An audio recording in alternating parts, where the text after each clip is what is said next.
ልዩ መልክ የነበረው ሰባተኛው ጠቅላላ ምርጫ የጥቂቶች ወገን የድል አዋጅ ሳይሆን በሚሊዮኖች የሚቆጠሩ ኢትዮጵያውያን በነቂስ ወጥተው በካርዳቸው የጻፉት የጋራ ድል ነው።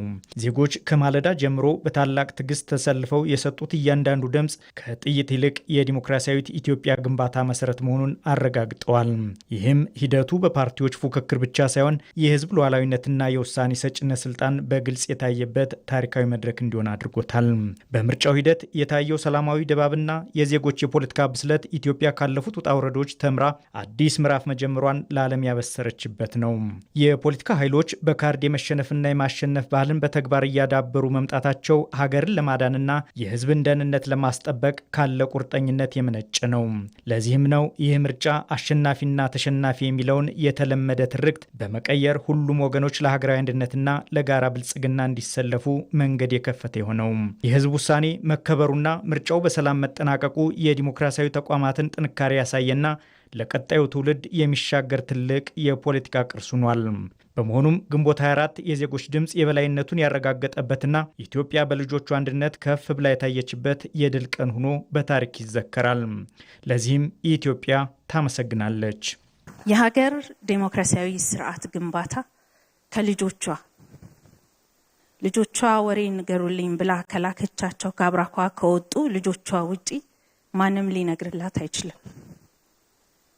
በእኔ አንደበት ሊቀጥን ይችላል፣ በወንድሞቼ አንደበት ሊወፍር ይችላል። እውነትን በሀገር ደረጃ ለመጻፍ ግን ከወሬ ነጋሪው ከቸር ወሬ ነጋሪው ስለ ሀገሩ ህመም በትክክል ሊነግር ከሚችለው ከሀገር ባለቤትና ልጅነት ውጪ ሊሆን እንደማይችል አሳይታችኋል። ኢትዮጵያ በራሷ ድምፅ በፈለገችው መንገድ መናገር እንደምትችል ከፍ ብላችሁ ተሰምታችኋል። እናንተ ያን ቀን ተበታትናችሁ ብትቆሙ ኖሮ ብዙ ወሬ ነጋሪዎች ነበሩ፣ ብዙ ትንበያዎች ነበሩ። ምርጫው ያስፈራል፣ በስጋት የታጠረ ነው፣ ረብሻ ሊፈጠር ይችላል ብለዋል። ይሄው 15ኛ ቀናችንን አሳልፈናል። እኛ ለህዝባችን እንደሚያምነን እውነተኛ መረጃ ነጋሪዎች ናቸው ብሎ እንደሚያደምጠን ጠዋት ከጸሎቱ ቀጥሎ እንደሚከፍተን ህዝባችን እንዳመነን እውነት ከነገር ነው ለታሪክ ነጋሪ፣ ለታሪክ ጸሐፊ፣ ለአቀንቃኞች፣ ለታሪክ ሰዓሊያን፣ ለትውልዱ የጸናች ሀገር እንደምናስረክብ እጃችንና አሻራችን በቀጥታ እንዳለበት ማሳያ ነው። ለዚህ ሁሉ ስኬት ደግሞ የሚዲያና ኮሙኒኬሽን ዘርፉ ላበረከተው አስተዋጽኦ እውቅና ተሰጥቷል። የመንግስት ኮሙኒኬሽን አገልግሎት ሚኒስትር እናትዓለም መለሰ የዲሞክራሲ ስርዓት ግንባታ በልጆቿ እውነት ተናጋሪነት ኢትዮጵያ በራሷ ድምፅ መናገር እንደምትችል ማሳየት ተችሏል። ኢትዮጵያ በምታደርገው የመንግስት የማጽናት ስራ የመገናኛ ብዙሃን ሚና የጸና ነው። በቀጣይ መንገድ በዚች ሀገር ውስጥ አንድ ላይ ካልሆንን፣ አንድ ላይ ካልተቀናጀን ታሪክ ሊሳካ እንደማይችል የማሳየት ከኛ ውጪ ታሪክ ነጋሪ ሊኖረን እንደማይገባ የመምራት ይሄንኑ ቸር ወሬ ነጋሪነታችንን የማቅናትና የማቀናጀት ኃላፊነት የኛ እንደሆነ ተምረንበት አልፈናል ብለን ወስደናል። ይሄ ማለት የናንተ ሙያዊ ነፃነት ውስጥ የመግባት ፍላጎት አይደለም። ይሄን ከመነሻችን በእጅጉ አሳይተናል። ህዝብ እንደ ህዝብ ለራሱ አብሮ እንደማይቆም የሚነግሩትን ታሪክ ነጋሪዎች ሁሉ በልጠን ድምጻችን ተሰምቶ በየጠዋቱ አብራችሁ ካልሰራችሁ ችግር ይገጥመናል ብሎ የማስተማር ኃላፊነት የኛው ነው። ቸር ወሬ የምንነግረው የሰለጠነና የበቃ የዘመነ አስተሳሰብ ያለው ትውልድ ተፈጥሮ ትውልድ እስኪቀባበለው ድረስ ይሄን የማቀበል ኃላፊነት የኛ ይሆናል።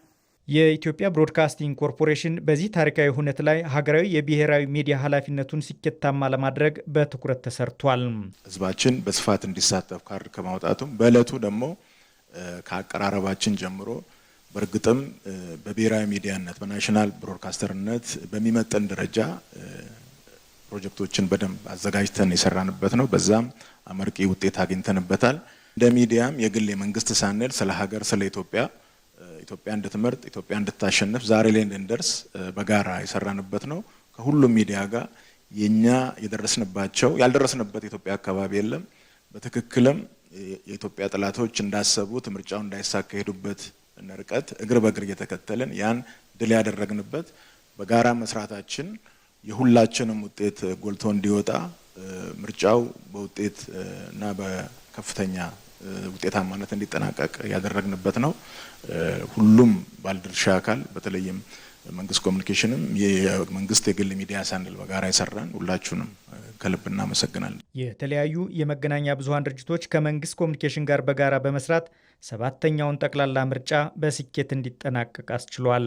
በተለይ የመንግስት ኮሚኒኬሽን አገልግሎት ለመገናኛ ብዙሃንን በአንድ ላይ በማቀራረብ በማስተዋወቅ እንደገናም ደግሞ አጀንዳዎቻቸውን በየራሳቸው የኤዲቶሪያል ፖሊሲ የሚመራም ቢሆን ነገር ግን በጋራ ደግሞ ኢትዮጵያ ምርጫ ላይ እንዳለችና እንዴት አድርገን ይሄንን ምርጫ እንዘግበው በሚለው ትልቅ ሙያዊ ውይይት ሙያዊ አበርክቶ የታየበት ስለሆነ እንደ ተቋምም ብዙ ጥቅም ያገኘንበት ነው። ከተባበርን እንዴት ማሸነፍ እንደምንችል 7ኛውን ሀገር አቀፍ ምርጫ በተጨባጭ ያየንበት ነው። ዛሬ ውጤቱን ከዚህ ቀጥሎ ሊኖር የሚችለውን ውጤት ጭምር ህዝቡም ተፎካካሪዎችም በእውቀትና በእምነት እንዲቀበሉት የሚያደርግ ተጨባጭ ታማኝ ትልቅ ስራ ሰርተናል ብዬ ነው የማስበው። አመሰግናለሁ። በዚህ ምርጫ ውስጥ የመንግስት ኮሚኒኬሽን አገልግሎት በዚህ ደረጃ እውነት ለመናገር አሁን ምርጫው አንድ ነገር ሆነ እንጂ ብሔራዊ ጉዳዮችን በየት ደረጃ መስራት እንደሚገባን አሁን ትልቁ ነገር ምርጫው አንድ ጉዳይ ነው። ኢቢሲን ጨምሮ የተለያዩ የሚዲያ ተቋማትን የአማራ ሚዲያን ጨምሮ ሁሉም ቦታ የነበሩትን ብቻ እያስገባን ከኛ ጋር በእኛ ስርጭት ውስጥ እንዲሳተፍ አድርገናል።